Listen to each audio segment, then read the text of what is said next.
This is Shifting Our Schools, episode 87, a year of coaching reflection. First of all, it was pretty amazing just to be part of the whole professional development part of it for myself. But, me jumping in, and that's kind of been my motto this year, is I want to be involved in every professional development of all the teachers that I can, because I can't help them integrate technology if I don't know what they're learning in their PD. Listen up, educators. Are you looking to take your classroom to the next level? The technological shift in education is happening right now. If you're looking to integrate technology into your classroom, you're in the right place. Welcome to Shifting Our Schools with your host, Jeff Udick. Welcome back to another episode of Shifting Our Schools. Thank you for listening. As we head into the summer, it's always a great time to reflect on the year past and at the same time, think about your own professional development over the summer. Podcasts are a great way to just keep the learning happening without having to put in a lot of effort. So I really encourage you to subscribe to some podcasts over the summer, not just ours. I really appreciate that you're subscribed to Shifting Our Schools, but also get into iTunes or your Google Play Store or wherever you listen and find some other ones. There are some great educational podcasts out there that are specific to subject areas, specific to apps or ideas that you might want to explore further. What a great way to continue your own learning all summer long by just subscribing to a couple podcasts. So that's my words of advice for you today. With that, I'm in the process of planning out our second annual one-to-one Summer of Fun. It was such a hit last summer that I thought I would repeat it this summer, where each episode will be all about the one-to-one classroom and teaching and learning and how those teaching and learning has changed in the one-to-one classroom. This summer, I'm going to build off of the white paper I wrote and just got published and go in depth into how each of the principles of connectivism add and support the one-to-one classroom. So be looking for that in July and August. That'll be coming out in July and August. And I'll make sure I put a link once again this week to the white paper that just got published last week about becoming relevant again and applying the connectivism theory to education. This week, I'm excited to have Jen and Bob, the tech coaches at Enumclaw School District, talk about their year of being a coach and supporting all these educators you've been hearing from the past few weeks. Coaches, this one's for you. And with that, on with the show.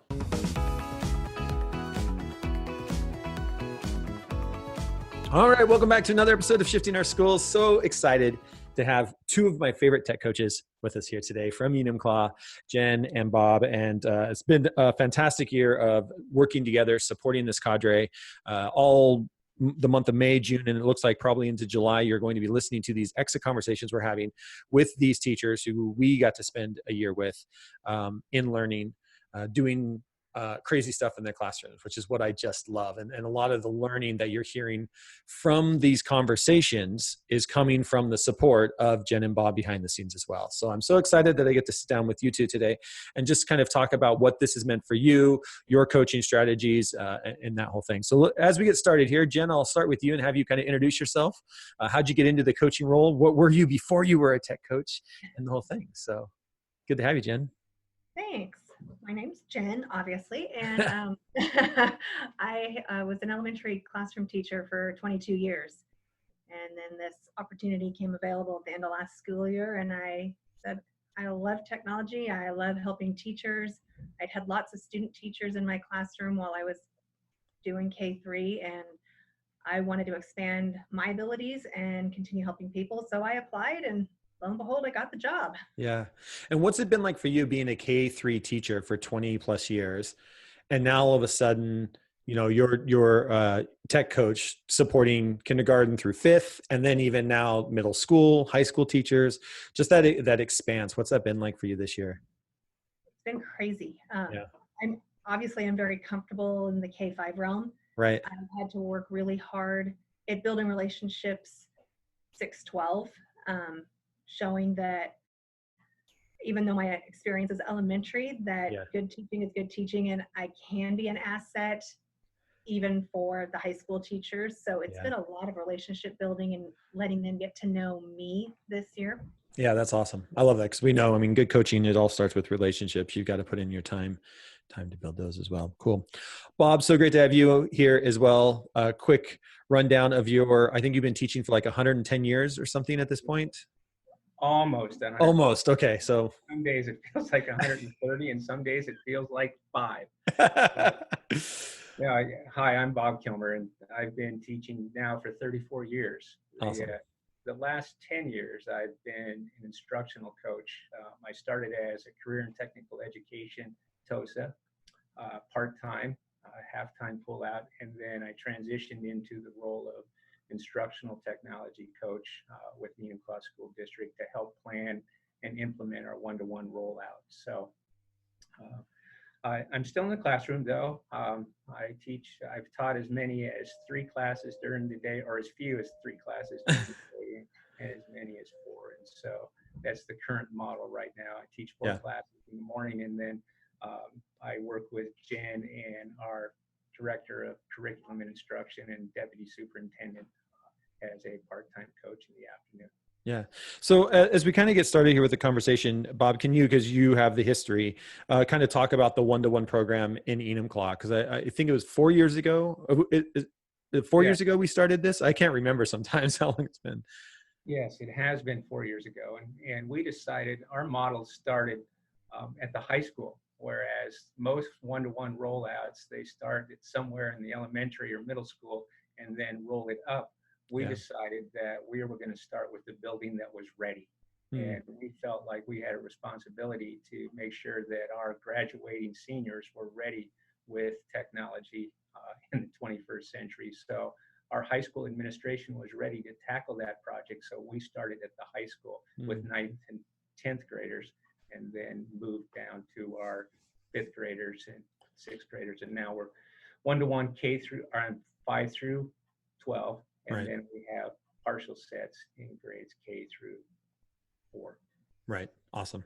Yeah, it's been just a fun. I've had the privilege to work with Enumclaw for these 4 years, so it's been fun to watch this whole thing roll out. Jen, talk a little bit about being able to support this cadre of mostly this cadre was a middle school, high school cadre of teachers going through this. Talk a little bit about how this was set up and what it has meant for you from a coaching to be able to support these teachers and some of the things that you've seen because of this year-long professional development that these teachers were a part of. First of all, it was pretty amazing just to be part of the whole professional development part of it for myself. But, me jumping in, and that's kind of been my motto this year, is I want to be involved in every professional development of all the teachers that I can, because I can't help them integrate technology if I don't know what they're learning in their PD. So being part of the cadre was great, watching these teachers grapple with how do I integrate technology? How do I make this more student-based? My big part was I was as a support for them. They would often call or stop in at my office and say, hey, how do I, or do you know how to use this? Most of them did not, really invite me into the classroom, which was fine. But I was more of that point person of, hey, how do I go about doing this? Or do you know any tricks? And so then I would, if I didn't know it, I would research it and get back to them and, kind of teamwork that way with them. Yeah. Is there a favorite project or a project that you can kind of speak to that you saw this year, whether it was part of this cadre or just something that you saw in the classroom that you thought, wow, that was really cool? I've been in lots of elementary classrooms, at the high school with the cadre. Well, and I was actually in JB's classroom as well when he launched EduBlogs, and I was in there the day that he got that going, and that was pretty exciting to see, partly because I knew a chunk of the kids in that room because I had them as a teacher, when they were in kindergarten or first grade. So to see these kids again was pretty fun. But, just watching the excitement of the kids, or even the trepidation of, oh my gosh, we're doing something new. How do we do this? And then watching, those kids who have struggled in something else really excel in setting up a blog and being the helper in the classroom. That was pretty powerful. But then I also like the project that, was done with Steve and Allison and Gunnar. Even though they will say that it flopped and it was not successful and they learned a lot, I loved that they were willing to completely go out on a limb, try something new, and be willing to fail. Yeah. And it's been great. We've already had, so Gunner's interview is up. So if you want to go back and listen to this is the kind of the big thing. Gunner was episode 81. So if any of those listeners want to go back, this massive project they tried to take on. I just had the conversation with Allison yesterday, and hers is coming out. And what I have loved is being able to sit down with them and reflect, and how they all have their different take on exactly what you just said. It was this great project. Here's what we learned. It didn't work out exactly the way we wanted. Kids still learned. There was still learning occurring. Things still happened, but here's what we've learned that we're going to do different next time. And it's just been really fun to sit back and to actually listen to them reflect on their learning. So, and then you also mentioned JB setting up the blogs. Fantastic conversation with him. That's episode 82. If anybody wants to go back, that one just went out last Wednesday. So just some really great stuff coming in. I think the blogging in JB's class is definitely, there's so much there to unpack. It was so great that you were there to support and help those kids set up the blogs, because it's this really cool moment of all of a sudden I have a voice. We talk about not writing to the teacher, and then being able to give students a platform where you literally get to write to the world is a game changer. I love being in the classroom that day as well. Bob, how about you, as you kind of reflect back on this year? Is there a project or something that you kind of think about, and some of the supporting roles that you had across the district that kind of sticks out to you with either this cadre or just other teachers you've supported? Yeah, what I really liked about the cadre was the fact that it was this blended learning model. Yeah. That our coach comes in, Jeff Utek, and talks to the group about different strategies and different instructional techniques that they can use to integrate the technology, and making sure that was just part of the learning. And then saying, okay, now what are some of those idea things that can be the district initiative, irresistible, deep, authentic, and engaging for kids? What can you come up with to try and implement in your class? And it was fun just to watch teachers take that idea and roll with it. Yeah. And so for me, the excitement of teachers being re-engaged in teaching again, that was the part that I enjoyed most. Yeah. And then helping them through some of the struggles they may have had with either an instructional technique or a strategy to say, hey, how can we get all kids involved here? And so just talking to them about different ways that they could do that. That's where I felt my support was. And then also listening afterwards to say, this is working, this isn't working. How can we modify this to keep moving forward? Yeah. I love that. Talk a little bit about, because you guys were on the ground, and this is just, a part of what I love about this conversation. It's great reflection for me as well on doing this, year-long blended learning professional development that we were part of, and I know, our first session together back last fall, we set up blogs with all the teachers, and we made them blog as a reflective piece. What did you see come out of that? They didn't like it, which I love, because you don't always like everything you have to do. And sometimes the teacher, the coach, tells you got to do stuff, right? And so it was fascinating for me to watch them be frustrated and then kind of have aha moments, be able to reflect, and even a different type of reflection. What was it like being on the ground day to day? Did you have a lot of conversations about trying to even support teachers and just write something, reflect, hit publish, or what was that like for you guys? It was pretty funny because the beginning, when it first started, the lunchroom talk was a lot more. Oh my gosh, I can't believe how much time this is taking you. What is this? I didn't sign up for this, Yeah. really uncomfortable. And then as the time went on, I heard less chatter. Bob might have heard more because he kind of hears everything around Yeah. here. No, that Jen described it pretty well, but I think people got more comfortable with it, the idea of making your work public. Yeah. And sometimes I heard a good comment from one of our coaches, Jeff Utek, that said, don't let the perfect get in the way of the good. Yeah. And so that's one of the things that we kept talking to people about. Don't be afraid to sit down and write that and put it out there. It doesn't have to be perfect.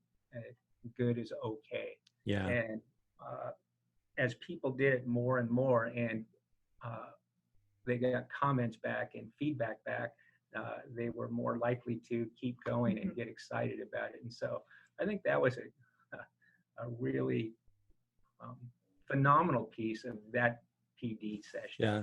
I think it's been interesting too, because even as I'm having these, exit conversations with some of the cohorts, a couple different people have said, well, I couldn't believe it when I went in and looked at my stats on my blog, and there's people from around the world reading my stuff.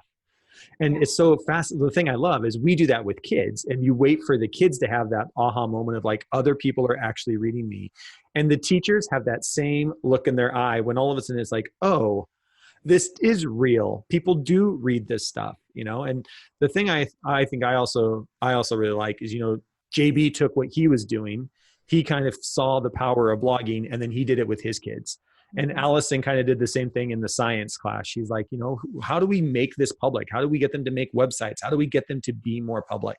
And I think a lot of that is through experiences that teachers a lot of times aren't public themselves. And even though we know we need to be, we just aren't. And so sometimes I think forcing something like blogging on people isn't always a bad thing. And I think in my world, it's a pretty low hanging fruit. I mean, most people are, especially teachers are great at writing.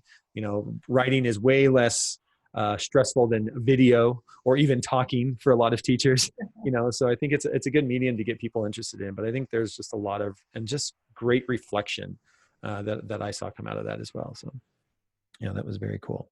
Talk a little bit about what are some of the, at kind of a larger level, and Jen, maybe I'll start with you in the elementary.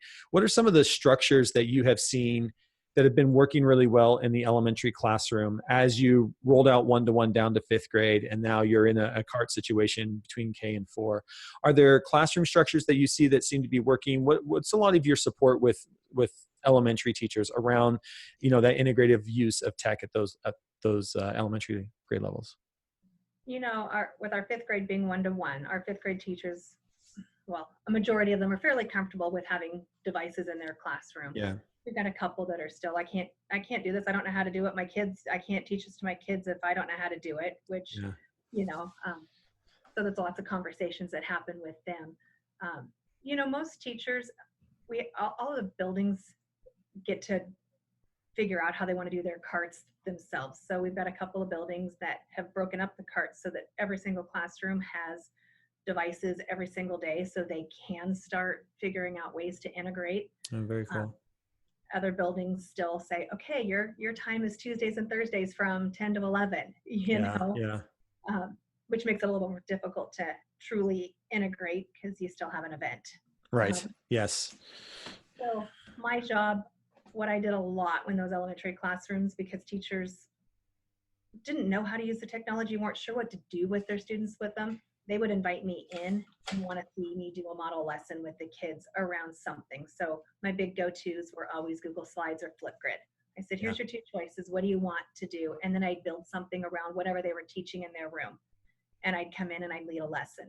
And then I'd sit with the teachers and I'd talk to them about, okay, when I leave, how can you continue this? You don't have a full class set. Can you set up a station? Can you have this once a week, twice? What does this look like in your room? So I would always try to leave them with something to think about and not just go, okay, see ya. Right. Now it's up to you, So good. Yeah.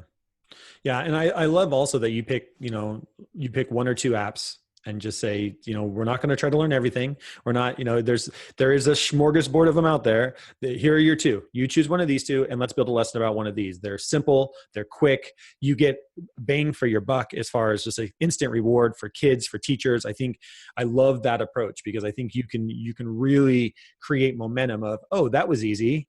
Oh, that was fun. And, oh, look at the learning that I got out of that. And picking those apps like that, I think is really powerful. How has Google Classroom been going in the elementaries? Are you mostly teachers using Google Classroom at this point? 50-50? Where about are you guys with that? Oh, all over the board. Yeah, we really all over the board. Fifth grade's using it, I think. And then any classroom that I've been in, I have made them go through Google Classroom. Right, it hasn't been an option. We're going to launch this through Google Classroom. Well, I don't have a classroom set up. Great. It's going to take us 2 minutes. I'll have it set up with you before we even, get going. I'll get your kids on it so they know. It's that big, especially with K1 and 2, you have a lot of resistance about, oh, my kids can't log in. Well, yes, they can. Yeah. I had a kindergarten class that by the 1st of October, her goal was all of her kids would log in independently, and she did it. That they can do it. Yeah. messy and it's ugly and it's chaotic. And yeah. Oh boy. Yeah. But it's good. And once the teachers realize that, oh my gosh, look at what these kids can do after a few sessions. Sky's the limit. amazed. Yeah. Yeah. Bob, talk a little bit about the one-to-one over the 4 years. What are some of the transitions that you've seen in your middle school and high school? And the thing I love too is, you being in the classroom, especially up at the high school, that now over these 4 years, you've been able to kind of see these kids come through with a take-home Chromebook is just part of their everyday learning now in Enumclaw. I mean, that's just how we learn. What transitions have you seen with teachers, with staff, with students on just the way learning happens? Have you noticed anything, like if you reflect over the last 4 years, just some of the transitions? Yes, when we first started, it was the new device that's in the room, and teachers tended to focus on teaching some skills to kids. Yeah. And once we started with the instructional approach to say, how do you use this device to enhance learning? I think that teachers got more comfortable with using the device as not just a tool, or they got more comfortable with using it not just as a computer, a one-time pull it out, okay, we're done with that, put it away. Yeah. That it's just part of their daily routine. It's just like their textbook. Yeah. Bring it out, use it, and the learning the clicks, I guess. Yeah. Lack of a better term, that's gone away. We don't spend a lot of time on any of the clicks anymore. It's how do I use this tool to demonstrate my learning, to enhance my learning, to figure things out, to solve problems. And you think about that for teachers, it is a transition. Even Jen, like you were saying, is when technology is still an event. And I think you said that once in one of our trainings and I stole it from you, right? Technology as an event. And I think, but you're right. I think when you go one-to-one, your mindset as a teacher, whatever grade you teach, you just, right, you're used to, it's tech time. Go grab the Chromebooks, use the Chromebooks, put the Chromebooks back. And it takes a while to transition that could happen at any moment I need it to, right? And being able to look stuff up the moment I need to, or grab it when the time is right, rather than having to almost schedule in, I've got my laptops for an hour, type thing. So that's a great transition to see. Yeah. One of the things Jen and I have had a good time at looking at, some of our elementary classes have created flip grids. And so we'd go in and they'd share with us, and so we'd go in and comment on their flip grids, but then we would create our own flip grid and send it back to them, asking them a question or very cool. Solve a problem. And so they got to know who we were and going, well, who are these people and why are they asking us this question? And so then it became this back and forth. And so that's been fun to create those and get that dialogue with, especially our younger elementary students. Yeah. That's great. I love that. What a great way that you can just interact directly to students. That's so cool. All right. Well, thank you so much. I'll let you guys go. I know we're on your prep time here, and I don't want to keep you for your entire prep time because you have stuff you need to be doing. So I appreciate you taking time out of your busy schedules to sit down and just talk a little bit, reflect a little bit about some of the amazing stuff that's happening in Enumclaw and your perspective from the coaching standpoint. So I really appreciate you taking some time out of your busy day, and I'll be back down there soon. Hey, great. Thanks, Jeff. Thanks, Jeff. Thanks so much for listening to this episode of Shifting Our Schools with your host, Jeff Udick. For more great content and to stay up to date, visit sospodcast.org, facebook.com/Jeff Udick, and on Twitter @JUdick. If you enjoyed today's episode, please leave a review and subscribe, and we'll catch you next time on Shifting Our Schools.